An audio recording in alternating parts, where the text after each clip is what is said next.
com essa entrevista a gente abre, né, a temporada aqui das eleições 2020 no Acta, que promete a melhor cobertura das eleições 2020 aqui de Alagoas. Você vai acompanhar aqui no portal Acta. E para abrilhantar, né, essa abertura do Acta, nós convidamos a ex-senadora Marina Silva, que é do partido Rede Sustentabilidade. Ela está ao vivo conosco agora. Muito boa noite, Marina, tudo bem? É uma honra tê-la conosco aqui no Acta. Boa noite a todos aqueles que estão nos acompanhando. Prazer estar com você. Vai também participar dessa entrevista. Nós temos dois convidados, dois jornalistas super competentes daqui de Alagoas, o Tiago Correia e a Fátima Almeida. Boa noite, pessoal. Tudo bem? Boa noite, Boa Lucas. Noite. Boa noite, Fátima. Acho que vai ser uma entrevista muito produtiva, né? Com certeza. Boa noite também, Marina. Um prazer estar participando dessa entrevista com você como entrevistada. Muito bem, né? Vamos começar então. Eu gostaria de pedir para nossa companheira, a jornalista Fátima Almeida, né, homenageando as mulheres aqui, começar com a primeira pergunta para a ex-senadora. Tinha que sobrar para mim, né? Mas tudo bem. Senadora, a gente começa falando inevitavelmente, né, sobre política. Esse é um ano eleitoral. A senhora vem de um histórico de participação nos pleitos eleitorais e a gente quer saber como é que está a organização do Rede esse ano para a eleição municipal e para os planos futuros também, né, eleições presidenciais que virão logo depois.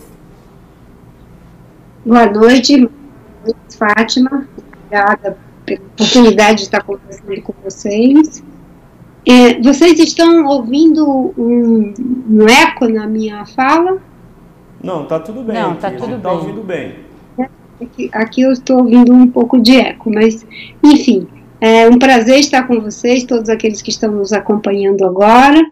É um momento difícil da história do nosso país e essas dificuldades, elas se materializam, se realizam em cada estado, em cada município, e a Rede tem a consciência da importância das eleições municipais que nós vamos viver agora em 2020, pelo fato de que nós vamos encontrar um país com um número muito grande de pessoas que perderam seus empregos, um país que está enlutado, com mais de 100 mil mortes, um país que está adoecido com a pandemia, com mais de 3 milhões de pessoas contaminadas, um país que vê os seus jovens com dificuldade para continuar estudando, principalmente aqueles que não têm acesso à internet, e um país onde as políticas públicas de saúde, de educação, se encontram numa situação de abandono, principalmente no caso da saúde, né, que nós já estamos aí há quase 5 meses sem um ministro titular da pasta da saúde. Então, a Rede vai participar desse processo. Aí nós temos a felicidade de ter uma pessoa muito importante, que inclusive é da área de saúde, que provavelmente não, é a nossa pré-candidata a vereadora, nossa querida Heloísa Helena, uma pessoa que tem uma grande contribuição prestada ao Brasil e particularmente ao estado de Alagoas, e nós vamos estar fazendo esse debate no país inteiro. Em alguns lugares nós sairemos com candidatura própria, em outros lugares nós iremos apoiar outras candidaturas, que tenha, obviamente, que compatibilidade com o programa, com os princípios, com os valores da Rede Sustentabilidade. Nós temos feito um esforço muito grande para não criar uma situação em que os problemas que o povo brasileiro está vivendo, não é, eles sejam ocultados ou ignorados em função da eleição. Nesse momento tem 3 agendas que são muito importantes para o Brasil e para nós. Cuidar da saúde das pessoas, cuidar da dignidade das pessoas não por acaso fomos nós que insistimos, juntamente com outros senhores parlamentares, para que o projeto inicial de renda básica, que o governo queria que fosse apenas R$200, não é, tivesse o seu valor aumentado, ficou ao final em R$600, e a rede tem a consciência de que cuidar da saúde e da dignidade humana é muito importante, porque quem não tem um emprego, não tem como alimentar a família, perde a sua dignidade. E a outra questão é a defesa da democracia, porque nesse momento nós temos uma situação de muito tensionamento institucional, de desrespeito, de muita agressão, de muita mentira, de muita fake news, não é? E isso tudo é muito ruim para a política. É por isso que nós estamos nos esforçando para fazer o debate em cima de programa de ideias e apresentando pessoas que tenham relevância política, com condição de dar uma contribuição para melhorar a qualidade da política.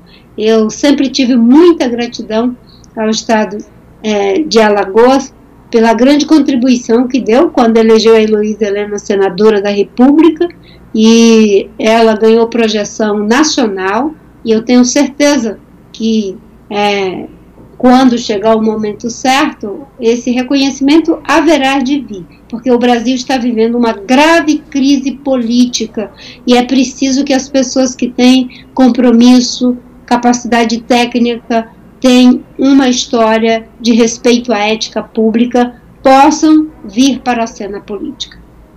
Marina, inclusive, né, dentro disso que você falou mesmo, né, desse momento que o Brasil vive, e a gente vê muito isso na internet, né, essa polarização, e a gente vê aquela questão que preocupa bastante, as fake news, os perfis falsos, os perfis, né, que atacam, né, aqueles perfis de ódio. Inclusive o TSE pediu, acho que foi agora, dia 10, né, informações ao Facebook de perfis bolsonaristas, né, por conta dos ataques, né, que vem ocorrendo por meio desse ambiente virtual. Inclusive foi um requerimento da senhora.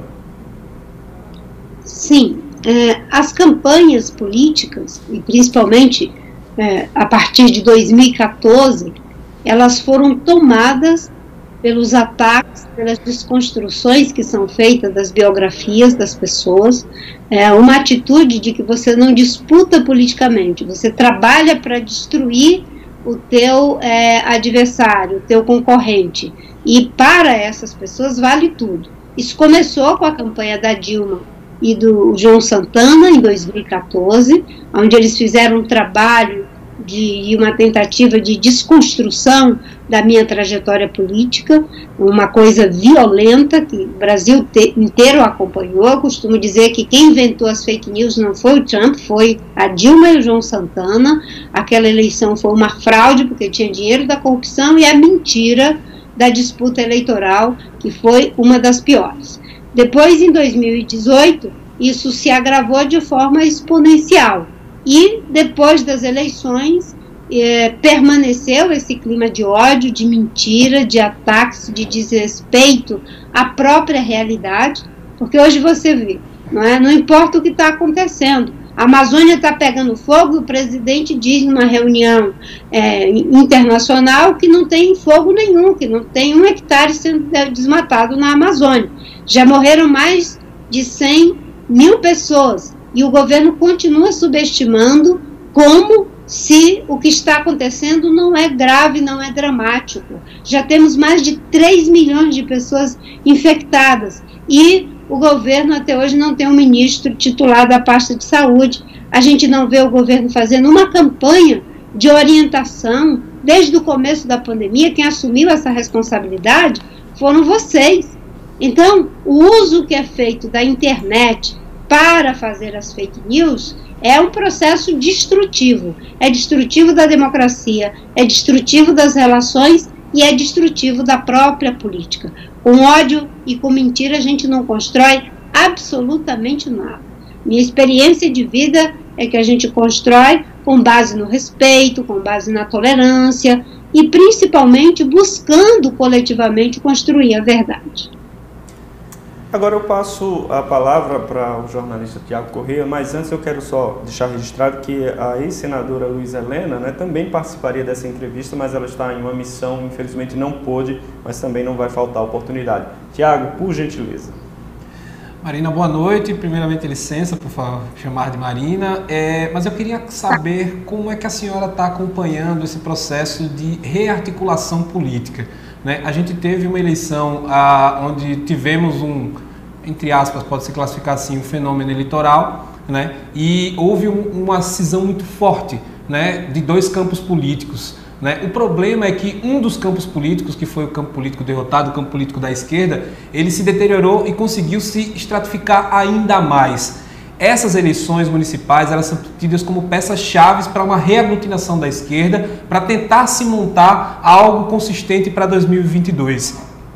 Na opinião da senhora, a senhora acredita que é possível a esquerda se reaglutinar, voltar a dialogar e montar um bloco que venha a ser competitivo contra tudo isso que a senhora já falou, já demonstrou, que está muito bem consolidado e vem ganhando ainda mais espaço com essa rearticulação de parlamentares que não faziam parte do grupo político e agora fazem parte da sustentação, isso dentro do Congresso? É possível uma conversa da esquerda ou a senhora acredita que tanto nessas eleições como em 22, a esquerda vai seguir rachada, tentando cada um, sob sua ótica, sob seu ponto de vista, tentar desmontar o projeto que está estabelecido e que governa o país hoje? Eu tenho participado de um esforço muito grande junto com alguns partidos. A Rede tem o tempo todo feito esse diálogo com o PSB, com o PV, o PDT, o Cidadania, e dentro desse esforço que nós estamos fazendo, estamos trabalhando exatamente para que se possa construir um projeto, porque o grande problema que o Brasil enfrenta é o fato de que as pessoas não discutem mais quais são as propostas, só discutem quais são as estratégias eleitorais. Como é que faz para ter mais tempo de televisão? Como é que faz para ter mais recursos financeiros? Como é que faz para poder ganhar o poder? A proposta, o que vai ser feito para a saúde, para a educação, para o transporte, para a segurança pública, para a geração do emprego, isso passa a quilômetro de distância, como aconteceu nas eleições agora de 2018, em que o presidente Bolsonaro ganhou as eleições sem que a população soubesse o que ele ia fazer. A população só sabia o que ele queria destruir. Ele dizia que não ia mais demarcar terra indígena, ele dizia que o fiscal do IBAMA não ia mais ter vez, ele dizia que essa agenda de defesa de direitos humanos, essa é a agenda secundária, tudo isso era só na perspectiva da destruição. A gente, para poder unir as pessoas em torno de um projeto político, é preciso que elas saibam em que elas estão votando. E é por isso que eu acho que a gente tem que fugir dos rótulos. Esses rótulos, eu tenho muito respeito pela trajetória da esquerda no mundo e no Brasil, e tem aquelas pessoas que autenticamente são comprometidas com a defesa da justiça social, dos direitos humanos, do combate às desigualdades, elas têm uma trajetória de coerência com isso, né? E eu cito aqui, como exemplo, que eu já falei, a Heloísa Helena, que inclusive paga um preço muito alto para ser coerente com aquilo que defende e aquilo que acredita.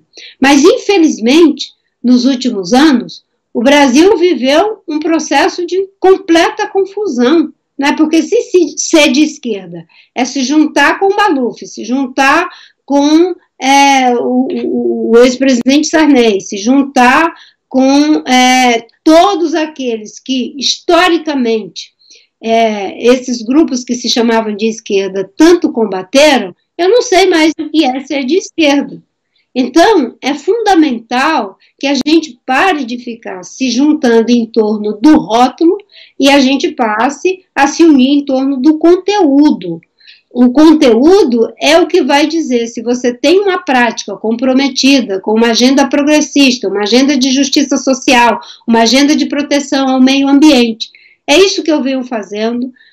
desde que fui candidata em 2010, eu sempre dizia que não queria fazer embate, eu queria fazer o debate, e a união tem que ser em torno daqueles que acreditam nessa forma de melhorar o Brasil.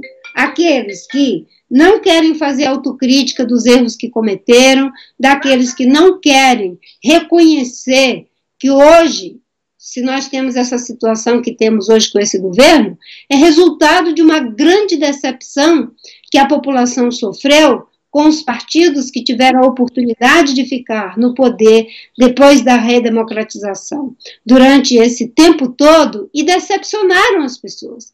O PT e o PSDB têm uma grande responsabilidade na vitória do Bolsonaro, porque eles estiveram no poder e, infelizmente, se envolveram com a lógica do projeto de poder pelo poder, no vale tudo para ganhar a eleição, com desvios éticos, que a sociedade brasileira passou a ter uma situação de revolta. Boa parte das pessoas não votaram porque estavam sonhando, porque estavam acreditando.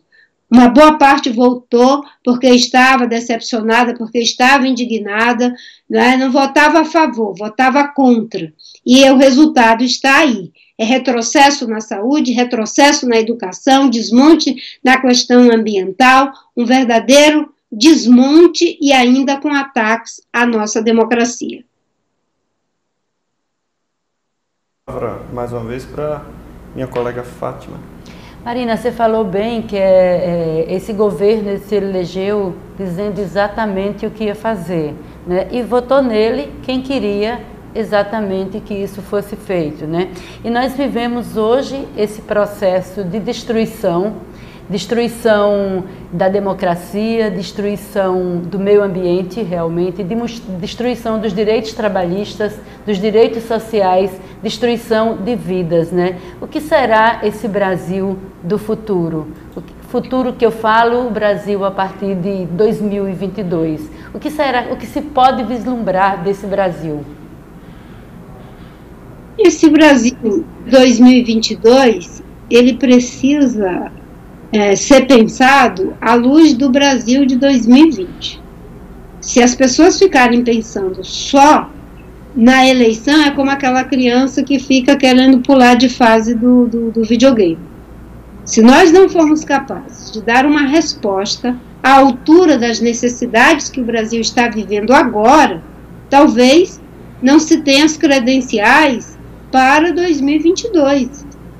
Nós temos a responsabilidade de lidar com uma situação em que metade da população economicamente ativa perdeu o seu emprego, em que de cada 10 jovens, 3 estão pensando em desistir de estudar, em que mais de 7 milhões de mulheres, principalmente mulheres pretas, mulheres que são chefes de família, perderam suas ocupações.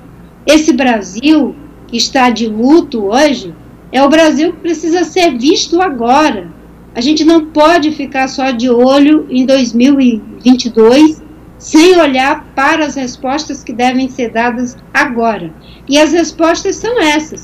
No Congresso Nacional, não se pode permitir que se aprove uma lei para fazer mineração em terra indígena, que se aprove uma lei para regularizar a área que foi invadida na Amazônia, que está aí pegando fogo, com mais de 4% de área desmatada em comparação com o ano passado, durante esse mês de julho. Nós não podemos permitir que o debate que vem sendo feito em torno da reforma tributária não acabe com a injustiça em que os pobres pagam mais imposto e os ricos pagam menos. Infelizmente, essa é a realidade do Brasil, porque nós temos uma situação de regressividade em relação aos impostos. Nós temos que pensar como nós vamos fazer para que os poucos recursos que temos sejam utilizados em benefício de uma agenda de reconstrução econômica, mas que ao mesmo tempo gere emprego e proteja o meio ambiente. Que a gente possa trabalhar para que todos os nossos jovens passem a ter a internet como uma necessidade básica.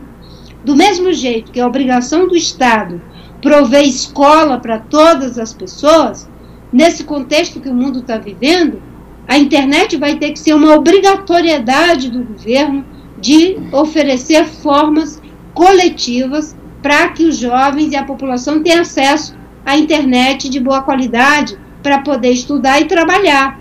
Tem um esforço que precisa ser feito.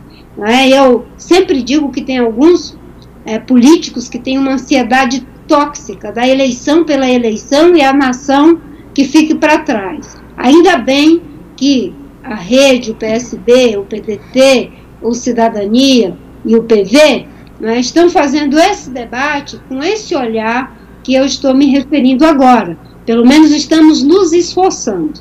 Eu sempre digo que a sociedade ela precisa recuperar, né, a confiança em relação às lideranças políticas. As lideranças políticas não podem se comportar como se fossem os algozes da sociedade, né? Então, toda vez que eu e Ciro conversamos, Roberto Freire conversamos, Heloísa conversamos, as outras lideranças dos demais partidos, a gente tem feito um esforço muito grande para não permitir que os erros que historicamente nos trouxeram até essa grave crise permaneçam. Marina, a senhora falou agora que para vislumbrar o cenário de 2022 a gente precisa viver o presente, né? E hoje, como é que a senhora analisa, né, a oposição nas casas legislativas do país ao governo Bolsonaro e também o apoio, né, incluindo principalmente também o Congresso Nacional, essa aproximação com o Centrão? Como é que a senhora visualiza hoje, analisa hoje esse apoio e essa oposição ao Jair Bolsonaro? A oposição, quando você fala no genérico, parece que é uma coisa só. A oposição tem, digamos assim, as suas particularidades dentro do Congresso. Em algumas agendas atua em bloco, mas em outras tem uma forma diferenciada de agir. Por exemplo, o bloco a que me referi tenta sempre ter uma atitude responsável e propositiva, pensando no país.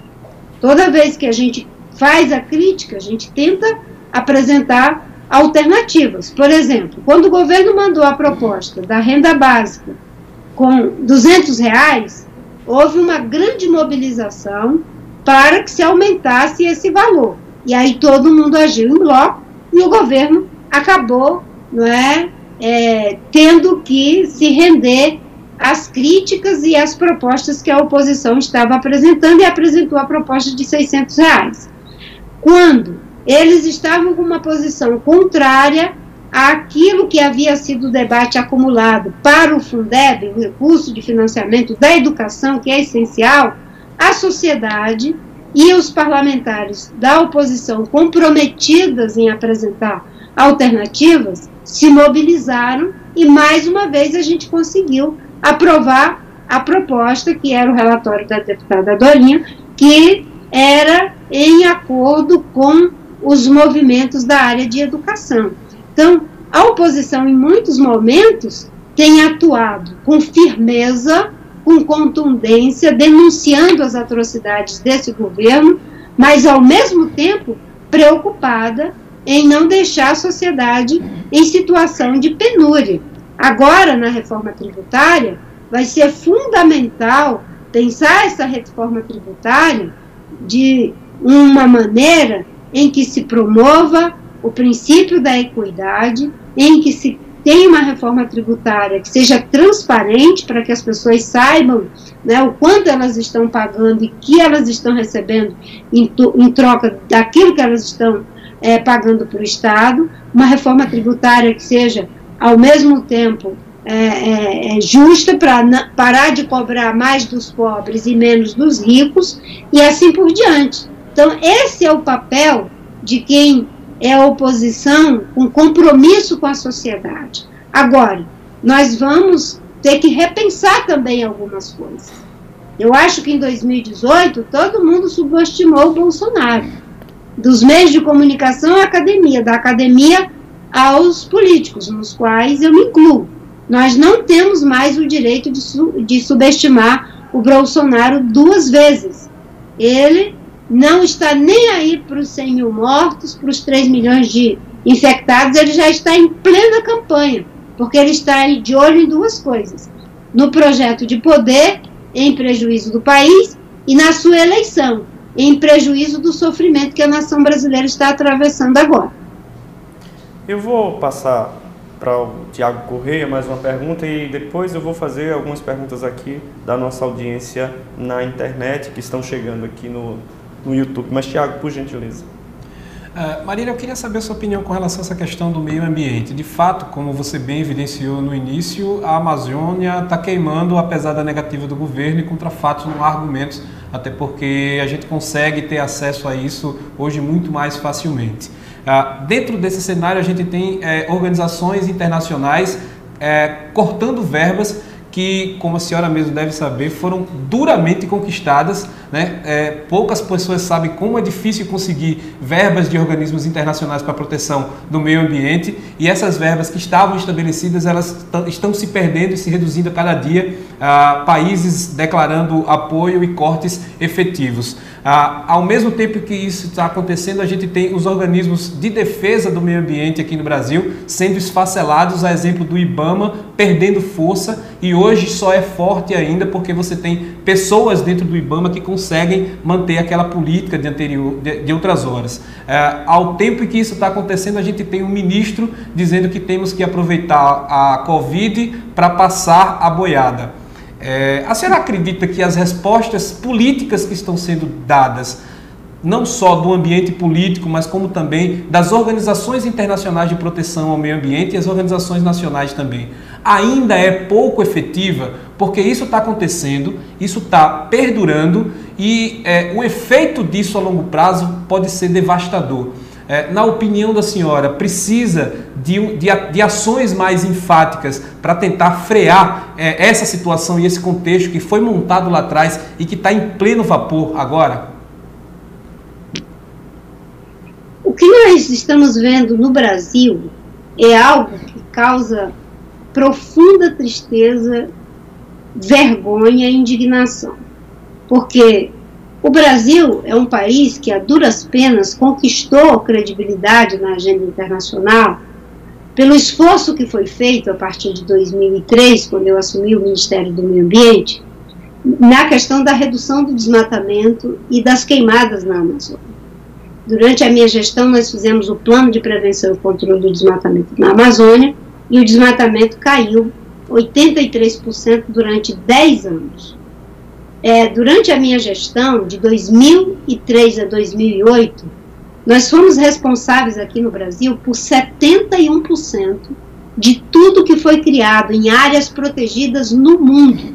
O Brasil foi o país que deu a maior contribuição para a redução de perda de biodiversidade, foi o país que deu a maior contribuição para a redução de CO2 no âmbito do protocolo de Kyoto, graças a esse plano e esse trabalho. 1 ano e meio se passaram, e o ano passado nós fomos o país que mais contribuiu para a destruição de florestas virgens do mundo. 1/3 das florestas virgens que foram destruídas no mundo foi aqui no Brasil. O desmonte que foi feito por esse governo faz com que hoje você tenha um descontrole generalizado na agenda ambiental. Então, quando o governo nega os fatos, é porque eles são negacionistas em todas as questões, em relação à pandemia, em relação ao clima, em relação ao fogo, em relação a tudo. Mas a realidade é que o Brasil já está pagando um preço muito alto. Muitos investidores já estão desistindo de investir no Brasil. Várias redes de supermercados que têm contratos milionário, bilionário com produtores brasileiros estão cancelando ou ameaçando cancelar esses contratos, e isso se dá em função do desmonte da agenda ambiental. Você olha o que está acontecendo no Pantanal. Essa situação do Pantanal, de queima generalizada, tem 2 fatores. Primeiro, os incêndios, que são feitos de forma ilegal e criminosos, e segundo, é a baixa quantidade de precipitações que nós temos agora para fazer o processo de recarga do Pantanal, que é uma área úmida. E essa falta de chuvas é em função já, segundo alguns pesquisadores, da mancha de desmatamento da Amazônia. Porque se a Amazônia for desmatada, para de chover no sul, no sudeste e no centro-oeste. Isso vai virar um deserto. Quem é do semiárido sabe o que é viver em situação de escassez de água. Agora você imagina, né, esses lugares, essas regiões tão populosas, virando deserto, em função da destruição da floresta. Então, quando o governo desmontou o Instituto Chico Mendes, enfraqueceu o Chico Mendes, enfraqueceu o IBAMA, né, tirou o Serviço Florestal do Ministério do Meio Ambiente, colocou no Ministério da Agricultura, sinaliza que não vai mais demarcar a terra de índio, não cria unidade de conservação, desmontou, como você falou, o Fundo Amazônia. O Fundo Amazônia foi criado durante a minha gestão.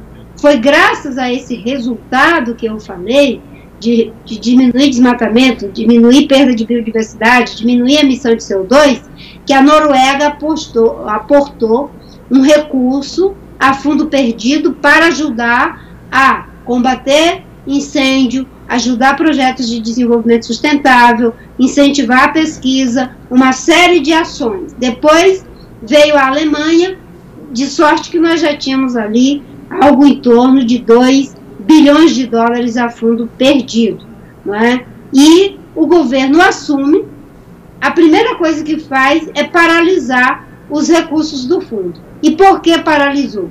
Porque não queria usar o dinheiro para promover o combate ao desmatamento, as queimadas. Queria usar o dinheiro para regularizar áreas que foram desmatadas ilegalmente e que agora estão reivindicando a titularidade dessas áreas. É claro que os doadores não iam concordar com isso. Agora o vice-presidente está tentando reaver o fundo depois de 1 ano e meio parado, depois de 1 ano e meio em que a lógica do dinheiro que era aportado foi quebrada. Porque quanto mais você reduzia, mais você recebia. Agora nós estamos aumentando. É só verificar o que aconteceu, né, com o último dado que nós temos aqui agora. Né, o desmatamento aumentou de forma assustadora esse ano, em comparação já ao aumento assustador que tivemos o ano passado. Então, é muito dramático a gente verificar todas essas coisas que nós estamos vendo agora, com prejuízos que são econômicos, sociais e ambientais. Muito bem, eu vou agora fazer algumas perguntas aqui do YouTube, né? E eu peço a gentileza da Marina, se puder responder 2 em 1, eu agradeço. Questão do tempo, unicamente. A Luciana Santana pergunta o seguinte: Marina, boa noite. Como avalia o impacto do auxílio emergencial e provável aprovação de uma renda mínima na eleição de 2022? E o Léo quer saber como resolver o problema da desigualdade social pós-pandemia. Uma renda básica é uma necessidade do mundo. Nós já estávamos fazendo esse debate, globalmente falando, em função do avanço da tecnologia, que estava tirando milhões e milhões de empregos no mundo inteiro. E esse avanço, ele é irreversível. Então já havia esse debate que era preciso uma renda básica universal para atender aquelas pessoas que estão sendo excluídas do mercado de trabalho. Com a pandemia, esse problema se agravou, porque antes os empregos que eram, ceifados pelo avanço da tecnologia, de alguma forma, não na totalidade, eles eram compensados pelo setor de serviços. Com a pandemia, o setor ligado à área de serviços foi altamente afetado em muitos aspectos. Os informais foram afetados. Então, aumentou exponencialmente o número de desempregados. Tanto é que no Brasil, nós temos uma situação dolorosa.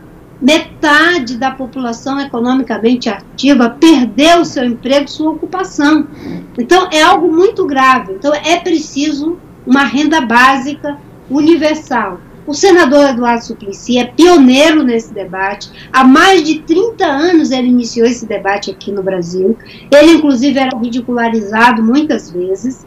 E agora que nós precisamos de recorrer a um acervo de experiência, de conhecimento, foi a esse trabalho que o Suplicy fez ao longo desses anos, junto com outros economistas e pessoas ligadas a essa área de políticas públicas com qualidade para atender a população.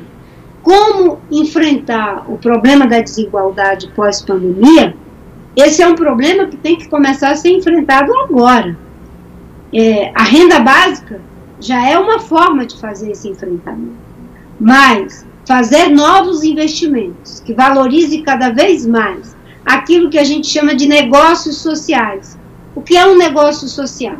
É aquele em que você vai produzir um serviço, um produto, um material, mas o objetivo não é acumular a riqueza para um grupo pequeno de pessoas. É você poder remunerar adequadamente as pessoas e reinvestir o lucro em mais serviços, em mais produtos, em mais material. Com isso você gera muito mais emprego. Uma outra coisa que é muito importante é a reforma tributária. A reforma tributária vai ter que trabalhar com essa questão de diminuir o imposto para os mais pobres e cobrar dos mais ricos. E um debate que está sendo feito é a taxação de lucros e dividendos, de patrimônio e a taxação das grandes fortunas. Eu advogo que, se isso for feito, e eu espero que seja feito, seja para agendas estratégicas, como, por exemplo, saúde pública. O mundo está descobrindo que saúde pública é estratégico. Os cientistas estão dizendo essa pandemia não é a primeira nem será a única. E agora, com o problema das mudanças climáticas, com o problema da destruição de florestas, com a contaminação dos oceanos, com as pessoas cada vez mais aglomeradas em centros urbanos, com o mundo inteiramente conectado, isso vai ser muito mais frequente. Então, nós não podemos ser pegos, sem as mínimas condições como fomos agora. Então, investir em saúde. A outra questão, investir em renda básica para as pessoas que precisam como um direito e não como um favor. E um terceiro ponto que eu acho, e isso dialoga com o combate às injustiças sociais, é investir em educação. É a educação que faz a diferença. É a educação que prepara os jovens para poder ocupar o novo ciclo de prosperidade que está à nossa frente, senão eles ficarão eternamente excluídos. E educação de qualidade é você estar antenado com aquilo que se aprende e como esse aprendizado será aplicado. Porque também não adianta você ficar formando as pessoas para profissões que logo, logo nem existirão. E isso tem que ser muito bem trabalhado por parte do governo, inclusive criando mecanismos para que as populações indígenas, as mulheres, as pessoas pretas possam ter acesso a entrar nas universidades por meio das cotas, para ir diminuindo as injustiças sociais e combatendo o racismo estrutural, a discriminação contra as mulheres, que também é igualmente estrutural. Então, existe uma agenda para combater a desigualdade social, que não é apenas com políticas pontuais, é você investindo em atividades econômicas que criam um novo ciclo de prosperidade, em cima do tripé: justiça social e climática, protegendo o meio ambiente, e, ao mesmo tempo, evitando que haja uma alta concentração de riqueza. Logo, logo, daqui a 6 anos, nós vamos ter o primeiro trilionário do mundo, que é o CEO da Amazon. E nós temos uma situação no mundo hoje em que 1% mais rico detém riqueza equivalente a mais de 4 bilhões de pessoas. Isso não tem como continuar. Combater as injustiças sociais é você ter um processo de desconcentração de renda e de uso desses recursos para que todos possam ter igualdade de oportunidade. e o que faz isso é a educação. Eu sou um exemplo disso. Até os 16 anos eu era analfabeta, fiz o Mobral, o supletivo de primeiro e segundo grau, me formei em História pela Universidade Federal do Acre, e isso faz a diferença na minha vida. Só que eu tive que entrar por uma frestinha, e nós temos que trabalhar para que os nossos jovens, independente da cor, independente da orientação sexual, independente da religião ou da condição social, eles entrem pela porta. Que a educação seja tão boa que colocar o filho em uma escola particular seja uma questão de escolha e não porque a escola pública não tem a mesma qualidade. Tá bom, Marina, muito obrigado pela sua participação aqui no Acta. Eu espero que seja a primeira de muitas, né? Espero que a gente tenha outras oportunidades também de conversar, porque várias perguntas chegaram aqui, mas infelizmente a Marina, pessoal, tem um compromisso agora e não vai mais poder ficar com a gente. E muito obrigado, viu, Marina? Ao mesmo tempo eu agradeço aqui ao Tiago Correia, a jornalista Fátima Almeida pela participação. Obrigado, Marina. Eu é que agradeço a você, todos aqueles que nos acompanharam pelo convite. É muito importante esses debates. Eu quero mais uma vez deixar aqui o meu abraço para minha querida amiga que era para estar conosco aqui, a Luísa Helena, essa irmã. Estou muito feliz com o esforço que ela está fazendo aí junto com o Ronaldo, para que vocês possam ter uma alternativa, né, com a pré-candidatura dele para prefeito, dela para vereadora, e todas aquelas pessoas que querem ajudar a melhorar a qualidade da política e das instituições e que defendem a democracia, inclusive para que a gente possa fazer esse debate que nós estamos fazendo aqui agora. É isso que faz melhorar o Brasil. Tá bom, Marina. Muito boa noite para a senhora, viu? Até uma próxima oportunidade.